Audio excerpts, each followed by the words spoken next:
Trabalhar então com a resolução de equações de segunda constante. Primeiramente a gente vai olhar para a EDO, né? Ela está escrita de uma forma geral, aonde os coeficientes constantes estão A, B, nesse caso C. Então, A, B e C são coeficientes constantes, quer dizer, não posso ter função de x, apenas valores constantes, números reais. Isso igual a zero. Então ela é homogênea nesse caso. Solução proposta. A gente vai pegar os coeficientes A, B e C, vai escrevendo uma equação, que é a equação característica que eu tenho aqui, que é em relação ao grau, né? O grau da EDO.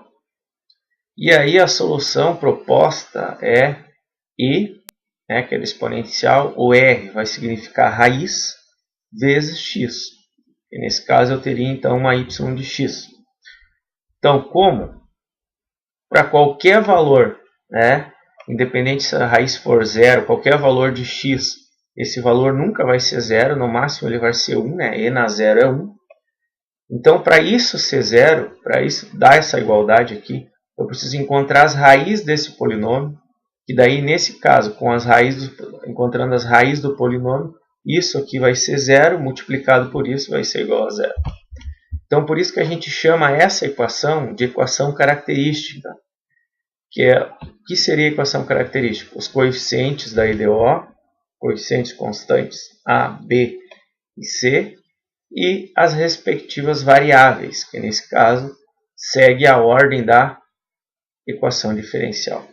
É muito simples de ver isso. A gente tem a equação característica. Agora a gente vai estudar três casos, né? O que seriam os três casos? Isso é um teorema, né? Solução geral de uma equação linear homogênea. Primeiramente a gente vai dizer caso 1. Se as raízes da equação característica são reais, raízes reais e distintas, são diferentes. Raiz 1 diferente de R2. A solução geral, nesse caso, vai ser, se eu tiver duas raízes, né, que vai ser o mínimo que eu posso encontrar, porque é de segunda ordem, C1, que é a constante, vezes a minha solução 1, que é exponencial da raiz 1 vezes x, mais C2 vezes exponencial vezes a raiz 2 vezes x. Então, a solução geral já está dada, ela já está pré-estabelecida. Porém, o que eu preciso encontrar apenas é a raiz 1 e a raiz 2. Então, a gente vai para um exemplo. Agora o exemplo vai mudar. A gente tem duas condições inicial. Tá? O número de condição inicial ele segue a ordem da equação diferencial. Então, eu tenho ordem derivada 2. Eu preciso de duas condições inicial. Porque eu vou ter o quê? Nesse caso, eu terei duas constantes, C1 e C2, para descobrir. Então, dado o exemplo, ela é uma equação de coeficientes constantes, por exemplo, 4, menos 4 e menos 3 são meus coeficientes constantes. Já está escrita na equação geral. Vou escrever minha equação característica. Equação característica. Nesse caso lá eu usei R, vou usar aqui M, né? É a mesma coisa. 4m ao quadrado menos 4n menos 3 é uma equação de segundo grau. Calculei o delta, calculei as raízes. Então, eu chamei aqui de x' ou x1, 1.5, x2' ou x2, 0,5. E vou agora atribuir a minha solução geral.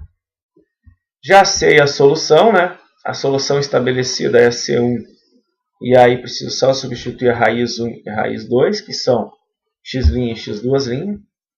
Observação, a equação válida, essa equação é válida apenas para funções de raízes distintas. Solução geral, então tenho minha solução geral, né? 1,5x e menos 0,5. Para mim substituir agora nas condições do problema de PVI, eu preciso da minha derivada de x, que resulta na equação que eu tenho aqui. Bom, aí eu terei quem? Eu terei a y de zero, que eu vou substituir na função, e y' que eu vou substituir na derivada. Então vai gerar um sistema 2 por 2 e eu preciso determinar quem é C1 e C2. Resolvo o sisteminha, encontro C1 e C2 e tenho a minha solução particular. O que isso quer dizer? No lugar de C1, coloco o valor da minha variável, encontrada C1, que é a constante, e no lugar de C2, então coloco o valor de C2 que foi encontrado no exemplo. Então. E aí eu chamo isso de solução particular.